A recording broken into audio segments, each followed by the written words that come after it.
dia a todos. Eu gostaria de agradecer à Comissão Executiva do Congresso CLAS pelo convite e nós vamos hoje falar sobre olho seco, os novos conceitos no diagnóstico e tratamento. Eu sou Mirna Serapião, especialista em doenças externas oculares e córnea.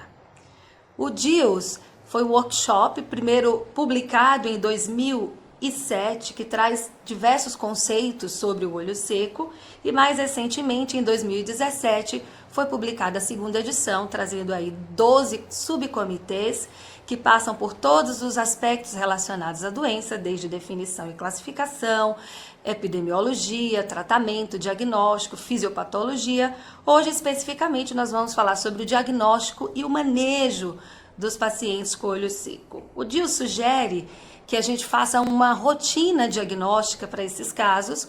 Obviamente, isso pode ser adaptado se o médico é especialista ou não em olho seco, mas que se inicia com as perguntas de triagem. Se o paciente tem sintomas de olho seco, quais os aspectos ou situações que agravam, quantas vezes ou por quanto tempo esse paciente tem esses sintomas. A partir daí, fazendo sua suspeita de olho seco, o paciente vai para toda uma investigação de fatores de risco associados ao olho seco. A gente vai ver para frente que existem alguns que são bastante consistentes. Na sequência, estabelecendo-se a suspeita do olho seco, segue-se então para os testes diagnósticos, que passa pela aplicação de questionários de sintomas, passando, obviamente, para a análise dos marcadores de homeostase, que são os testes mais objetivos para o olho seco. A partir daí, sendo possível fazer a classificação em olho seco evaporativo ou olho seco aquodeficiente. Com relação aos sintomas, nós temos aí secura e areia nos olhos, ardor, coceira, são sintomas extremamente inespecíficos. Sensação de corpo estranho é muito referido para o paciente que tem olho seco. Dor, olhos vermelhos ao final do dia, lacrimejamento excessivo. Obviamente a visão pode embaçar e o cansaço visual que muitas vezes a gente vê, especialmente naqueles pacientes que usam cronicamente ou por tempo prolongado, por exemplo, computadores. Lembrar também de questionar sobre os fatores desencadeantes, o que é que determina, o que é que induz o agravamento desses sintomas, e piscar prejudicado, acuidade visual reduzida, e lembrar que isso pode comprometer de maneira significativa, dependendo da gravidade, a qualidade de vida do paciente. Com relação à investigação dos fatores de risco, o DIOS traz uma classificação inconsistente, provável e inconclusivo, sabendo aqui que os consistentes eles são bastante frequentes, como o processo de envelhecimento, sexo feminino, a etnia asiática, algumas doenças imunomediadas, como a síndrome de Sjögren. Lembrar que deficiência de androgênio, uso crônico do computador, usuário de lente de contato, algumas situações como terapia de reposição hormonal. Lembrar dos fatores externos ou extrínsecos, como exposição ambiental e uso de algumas medicações, como medicações sistêmicas e medicações tópicas, também podem induzir olho seco, entre outros, como cirurgia refrativa, cirurgia de catarata. A gente sabe hoje em dia que existe aí uma relação bastante significativa. Então, é importante também identificar no histórico dos pacientes esses fatores de risco que a gente sabe que estão extremamente associados aí ao olho seco. Com relação aos testes diagnósticos, então eu fiz as perguntas, eu identifiquei os fatores de risco, eu vou então seguir para os testes diagnósticos mais objetivos.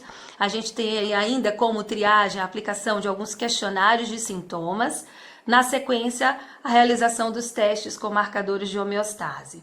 2 questionários são muito mais utilizados na prática clínica e também na prática de pesquisa investigativa para o olho seco. Nós temos o OSDI, o Ocular Surface Disease Index, bastante utilizado. Ele faz uma análise da frequência de sintomas oculares, do impacto das atividades relacionadas à visão e o desconforto frente a agentes desencadeadores desses sistemas. Ele é composto por 12 quesitos e a gente tem aí uma classificação que vai de leve, moderado a grave, o olho seco leve de 13 a 22 no score, o moderado de 23 a 32 e o severo maior que 33. E um segundo muito aplicado é o Dry Eye Questionnaire 5, que traz 5 quesitos, que tem aí um score maior ou igual a 6, que faz o diagnóstico, então, de olho seco, e naqueles scores mais altos, maiores ou iguais a 12, a gente vai ter aí a suspeita de um olho mais seco, de olho seco mais grave, como a síndrome de Sjögren. Na sequência, a gente parte então para os testes diagnósticos mais objetivos. O primeiro que deve ser realizado é o tempo de ruptura do filme lacrimal. Ele pode ser feito na forma não invasiva ou na forma invasiva. Na forma invasiva, a gente estila a fluoresceína, pede para o paciente piscar algumas vezes, interrompe o piscar e a gente vai observar após quantos segundos existe a ruptura desse filme lacrimal. Lembrar que abaixo de 10 segundos é anormal e, obviamente, quanto menor o BUT ou o tempo de ruptura do filme lacrimal, mais grave é o olho seco. É importante também analisar a frequência do piscar desse paciente. Se ele pisca no intervalo ali de 1 minuto, 40 segundos, obviamente essa superfície ela vai estar desprotegida e essa ruptura vai causar mais sintomas, mais borramento de visão. Uma outra maneira de se abordar o tempo de ruptura é por meio de aparelhos ou de tecnologia que mede o BUT não invasivo ou tempo de ruptura do filme lacrimal não invasivo. Hoje a gente tem aí o LipView, tem o queratograph que consegue fazer a medida desse tempo de ruptura sem estilação de fluoresceína, dando aí um aspecto mais objetivo na análise aí dos testes. A dosagem da osmolaridade, bastante importante, a gente sabe que a osmolaridade ela reflete muito o estado do olho seco. Então, pacientes com osmolaridade maior ou igual a 308 milosmols litro, ou uma diferença entre os dois olhos de 8 milosmols, a gente vai ter aí o diagnóstico, a sugestão do diagnóstico de olho seco. Hoje a gente tem tecnologia que pode fazer isso de maneira mais prática, como o TearLab e o iPen. Na sequência, a gente pode fazer a avaliação do dano do olho seco à superfície ocular por meio da utilização dos corantes vitais, tanto a fluoresceína quanto a rosa bengala e a lisamina verde. Um score de maior que 5 na córnea, maior que 9 na conjuntiva, é sugestivo de olho seco. E o DILS trouxe como novidade a análise também do padrão de coloração da margem palpebral.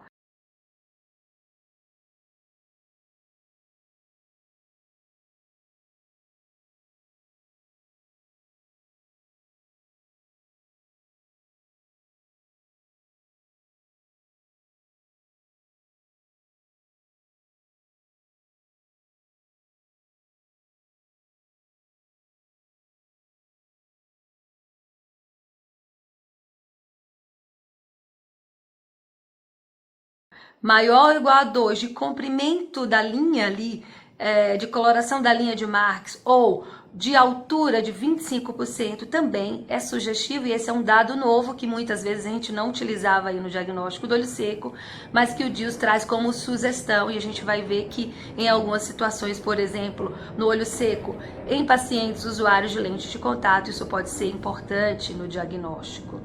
A avaliação do menisco lacrimal vai trazer informação aí da subclassificação desse olho seco, pode ser feito clinicamente, com a análise ali da altura do menisco lacrimal, mas eu também posso fazer por meio de aparelhos como o queratograph, posso fazer utilizando o OCT, trazendo uma medida mais objetiva, e olhos secos, a gente vai ter aí uma altura do menisco bastante reduzida, especialmente nos acodeficientes, podendo chegar a menor do que 0,2 milímetros. Na sequência, eu vou para caracterizar também um olho seco evaporativo, eu vou fazer a avaliação das glândulas de meibômio e também a possibilidade hoje em dia da gente analisar a camada lipídica do filme lacrimal.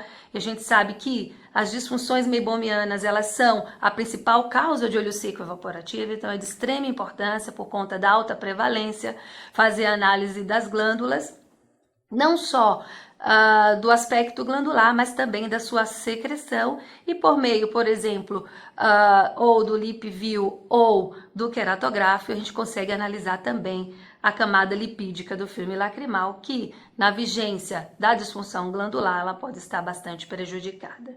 Então a gente viu que a evolução para uma análise mais objetiva, para um diagnóstico mais assertivo, com a utilização de tecnologias modernas, trazem para a gente a possibilidade aí da realização de diagnóstico mais assertivo do olho seco.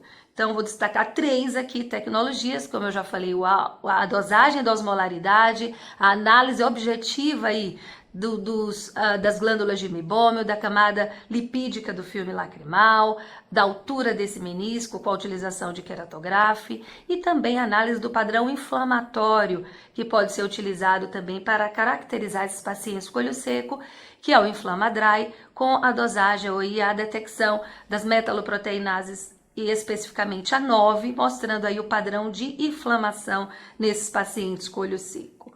O teste de Schirmer, muito utilizado antigamente para o diagnóstico do olho seco, ele mede a produção do componente aquoso da lágrima, porém traz aí um padrão de alta variabilidade e a gente tem aí não mais a utilização do teste de Schirmer como padrão diagnóstico para o olho seco. Importante citar, porque a Associação Europeia e Americana de Reumatologia ainda utilizam o teste de Schirmer como parâmetro, critério diagnóstico para a síndrome de Sjögren, mas como diagnóstico objetivo, hoje em dia o DILS não traz mais como sugestão ali no seu screening para o diagnóstico desta condição. Então lembrar que tem o teste de Schirmer 1, sem anestesia tópica, tem a dosagem ou a detecção do Schirmer basal, tempo de leitura 5 minutos, e a gente vai medir aí a umidade do papel de filtro utilizado no exame, menor que 10 milímetros, faz a sugestão de olho seco. O Schirmer 2,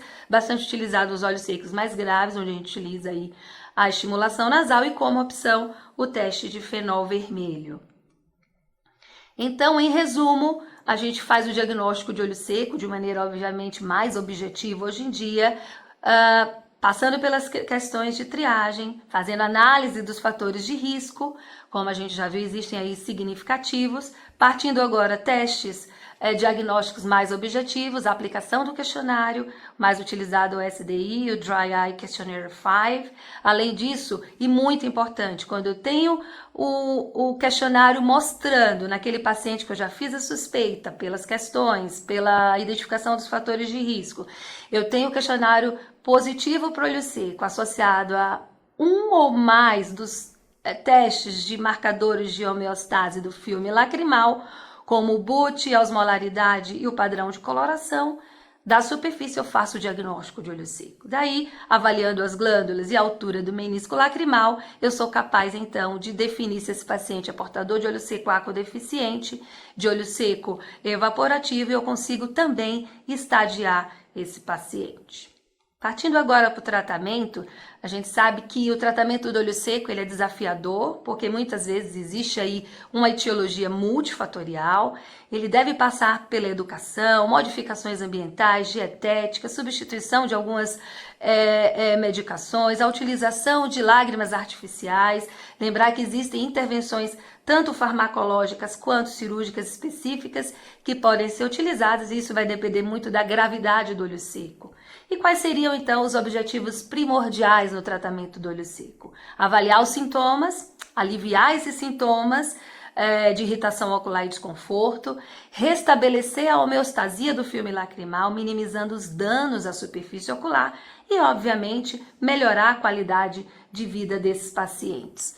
Existe aí um estadiamento também das recomendações para o tratamento do olho seco, esse estadiamento foi proposto pelo DILS e isso vai evoluir da etapa 1 para a etapa 4, obviamente levando em consideração a gravidade dos sinais e sintomas e a resposta terapêutica, se suficiente ou insuficiente as medidas empregadas.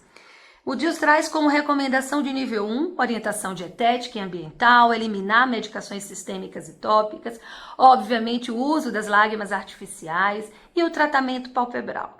Evoluindo em gravidade, a gente pode lançar mão aí das lágrimas sem conservantes, a utilização de medidas anti-inflamatórias, como as tetraciclinas e os macrolídeos, os imunomoduladores, lembrar do tratamento mais vigoroso da pálpebra, a possibilidade aí da utilização dos plugs de pontos lacrimais e de novas tecnologias, como a luz pulsada, o LipiFlow e alguns outros anti-inflamatórios recentemente introduzidos no arsenal aí do tratamento do olho seco. evoluindo em gravidade naqueles pacientes, especialmente com olhos secos relacionados a doenças imunomediadas, a doenças reumatológicas, a gente vai evoluir para a utilização dos secretagogos orais, o soro autólogo naqueles pacientes com epiteliopatia significativa, lembrar do uso de lentes de contato terapêutica e esclerais, e aí fazendo parte do arsenal de tratamento desses pacientes mais graves.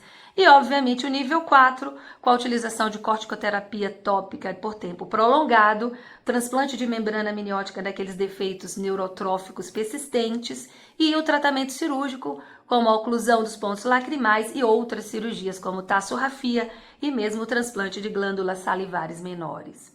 Controle ambiental importantíssimo, né? A gente sabe hoje da questão da síndrome do usuário crônico de computador, que é um fator que piorou muito em vigência da pandemia, o trabalho em home office, as aulas feitas de maneira virtual, isso tudo induz e agrava o olho seco nos pacientes que não tinham ou que já tinham, acaba piorando, situações de baixa umidade, ar-condicionado, ventiladores, isso tudo tem que ser orientado ao paciente.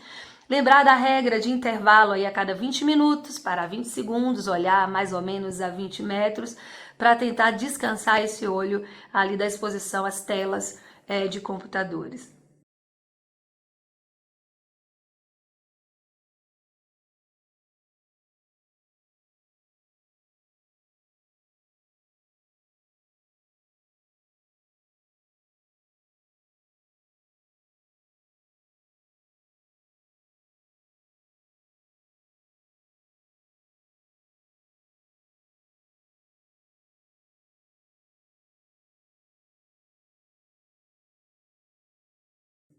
Também considerar a substituição, sempre que possível, de medicações sistêmicas como antidepressivos, antialérgicos, hipotensores, que podem aí induzir olho seco nos pacientes de uso de tempo prolongado.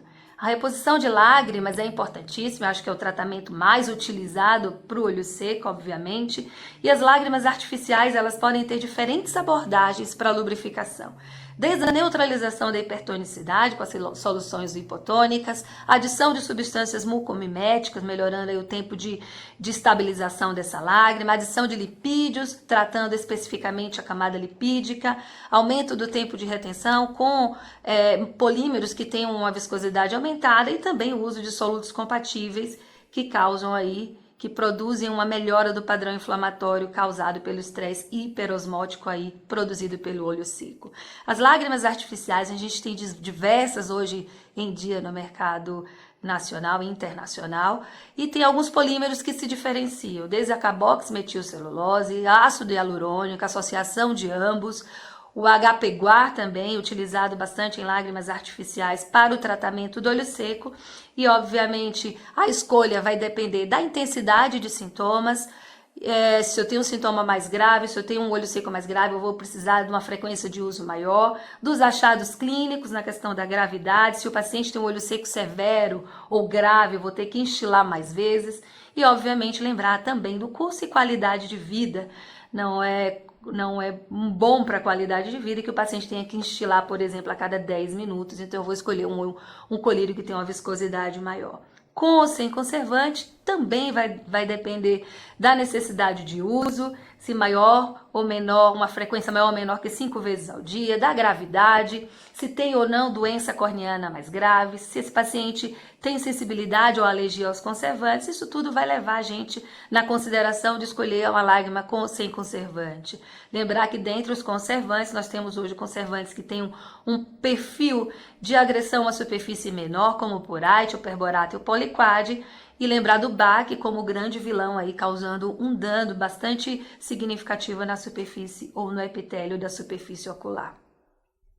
Quando que a gente vai considerar aí o gel, a utilização da lágrima em gel ou das lágrimas em flaconetes ou monodose? Também depende da gravidade. O gel, nos quadros mais graves, se esse paciente tem ali um comprometimento de córnea, porque vai ter um tempo de retenção maior, mas lembrar que dependendo da consistência e da viscosidade pode levar ao borramento visual. Multidose ou monodose, aqui no Brasil a gente não tem o hábito da utilização aí das lágrimas em flaconetes, mas é uma opção bastante interessante porque reduz ali o risco de contaminação, é prático, então isso também vai depender aí da escolha do paciente. Sangues e hemoderivados, eles podem ser utilizados, especialmente naqueles óleos secos mais graves. A gente sabe que o soro autólogo, ele é rico em fatores de crescimento, pode ser utilizado a 20, 50, mesmo a 100%, por exemplo, nos casos de GVHD. Em média, a gente utiliza ali a 20% para o tratamento do olho seco, que cursa com defeitos epiteliais persistentes. Uma opção para esses quadros mais graves é o soro autólogo enriquecido com plaquetas. E de literatura, a gente tem aí o uso do soro também do cordão umbilical. Transplante de glândula salivar pode ser utilizado e, obviamente, a gente reserva o tratamento cirúrgico para os casos mais graves, ali de Steven Johnson, de pemphigoide, de algumas queimaduras que o paciente tem Schirmer, um padrão aí de queratinização dessa superfície, pode levar aí a uma melhora da lubrificação e da transparência no pós-operatório, trazendo resultados bastante interessantes. Um segundo passo é o controle da inflamação, importantíssimo. A gente pode fazer o controle ou a terapia anti-inflamatória do olho seco com a utilização de esteroides tópicos, ciclo curto ali de tratamento, ciclosporina A, tacrolimus e a utilização do ômega 3. A terapia anti-inflamatória com a ciclosporina é extremamente utilizada, pode ser feita aí com o que a gente tem disponível no mercado, 0,05%, 2 a 4 vezes ao dia. Obviamente, está indicado nos casos moderados a graves.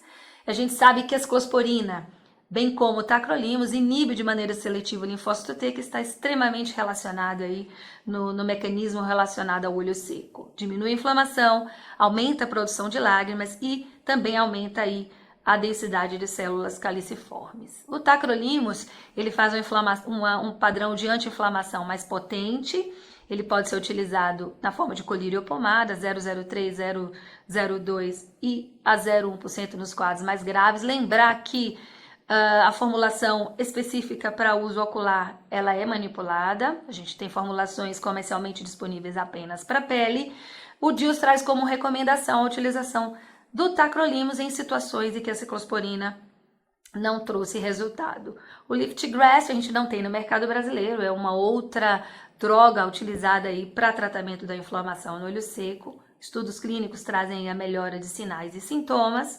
Passando agora para retenção de lágrimas, também nos casos moderados a graves, a gente tem a oclusão dos pontos lacrimais, indicados aqui síndrome de Sjögren, GVHD, Steven Johnson, mas também em pacientes pós-operatório de LASIK, de cirurgia de catarata, ceratoconjuntivite límbica superior, em situações em que a gente observa aí um padrão de redução dessa produção do filme lacrimal. Lembrar que tem que ser feito um tratamento anti-inflamatório prévio para evitar complicações. Então, eu primeiro desinflamo essa superfície, depois eu faço a oclusão do ponto lacrimal. Isso pode ser feito por meio da utilização de plugs de colágeno de maneira temporária, ou plugs de silicone e hidrogel. Nós temos aí o Smart Plug, Soft Plug, diversos plugs no mercado brasileiro.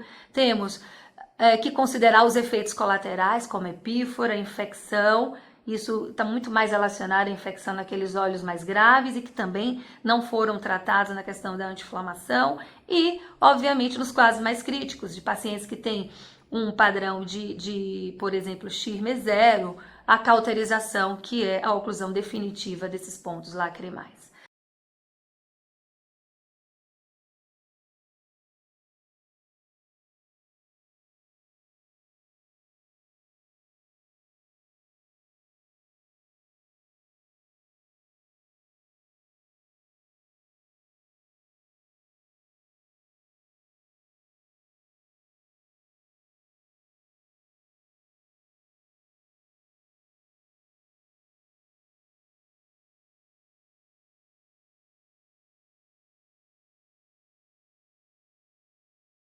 A lente de contato terapêutica, ela faz parte do nosso arsenal de tratamento, traz conforto, melhora dos sintomas, melhora ali a questão da epitelização, da dor e, obviamente, previne os efeitos do ambiente adverso sobre os nervos ali sensibilizados. Vai, obviamente, utilizar naqueles quadros mais graves, de moderados a graves e dá preferência ali à lente de contato terapêutica de silicone hidrogel. Uma outra lente que a gente pode utilizar e tem utilizado bastante nos casos mais graves, e aí normalmente nas doenças imunomediadas como a síndrome de Sjögren, Stevens-Johnson, GVHD, é a utilização da lente de contato escleral. Ela retém lágrima, melhora sintomas, traz uma melhora da acuidade visual e obviamente previne o dano à superfície causado pelas alterações palpebrais e de cílios. Tassografia nos quadros mais críticos, onde a gente tem um olho seco mais grave, e a gente diminuindo a exposição pode melhorar aí o perfil de olho seco dos pacientes. Não poderia terminar de falar aqui de tratamento sem passar pelo tratamento da disfunção das glândulas meibomianas. A gente sabe que a disfunção meibomiana é a principal causa de olho seco evaporativo, e o olho seco evaporativo é de longe o olho seco mais frequente. Então, as disfunções das glândulas de meibômios, elas podem ser classificadas, estadiadas de 1 a 4, considerando o estado da expressão e da qualidade da secreção glandular, os sintomas e a coloração da córnea. Obviamente, no estágio 1, eu vou ter mínimos sintomas, poucos ou nenhum sintomas, a expressão vai estar levemente alterada e eu não vou ter padrão de coloração de córnea. Já no quadro 4, eu vou ter ali a expressão ruim, bastante alterada, vou ter sintomas intensos e vou ter também um padrão de coloração de córnea que vai além ali daquela parte inferior que eventualmente a gente vai observar nos pacientes com disfunção das glândulas meibomianas. Como que eu vou tratar? Então, no estágio 1, naquele paciente que apresenta poucos sintomas, orientação dietética e considerar a higiene palpebral. No 2, eu já vou instituir aí a utilização do ômega, lágrimas artificiais, e vou fazer aquela terapia com azitromicina ou tetraciclinas. A gente vai ver ali o objetivo um pouquinho mais para frente. No estágio 3, eu tenho já que fazer uma terapia anti-inflamatória tópica, e no 4 eu vou adicionar ali a todas as outras medidas, uma terapia mais agressiva para tratamento do olho seco evaporativo nesses pacientes. Lembrar do tratamento da doença plus, que são aquelas alterações concomitantes, flictênulas, triquias e calásio, que podem aí estar associadas à disfunção meibomiana. A gente sabe que a higiene e massagem palpebral, o tratamento palpebral é extremamente efetivo, embora não tenha técnica padronizada. Deve ser feito, melhora. Lembrar de orientar o paciente a fazer o calor local, seguido pela massagem, seguido pela expressão glandular. Hoje a gente tem disponível o tratamento utilizando tecnologia moderna, com a terapia termomecânica, pulsátil palpebral. A gente tem aí o Lip Flow, que pode fazer isso de maneira significativa. Existe a aplicação de calor local, seguido por massagem dessa área palpebral, melhorando aí o perfil de produção dessa secreção das glândulas de meibom, desinflamando um pouco as glândulas também. E a gente tem o iLux, que tem a mesma função. Primeiro aquece a pálpebra com o aquecimento das glândulas, o derretimento dessa secreção, seguido ali pela expressão glandular mecânica, melhorando então o perfil aí de produção dessas glândulas. Também a utilização de lágrimas artificiais emolientes. De vez em quando a gente tem aí disponível lágrimas com um componente lipídico, que a gente sabe que estabiliza a lágrima, levando secundariamente à redução da evaporação. Tetraciclinas e derivados, eles têm comprovação que agem sim de maneira significativa, inibindo a atividade das lipases, reduzindo o efeito deletério sobre os ácidos graxos livres. A gente tem 3 efeitos básicos: inibe metaloproteinase, a interleucina 1, e tem ali o efeito antiangiogênico, melhorando então o perfil glandular e o perfil de secreção glandular. Tetraciclina hoje menos utilizada, a gente tem utilizado mais a doxiciclina e minociclina de 50 a 100 mg, 1 a 2 vezes ao dia, com resposta bem satisfatória.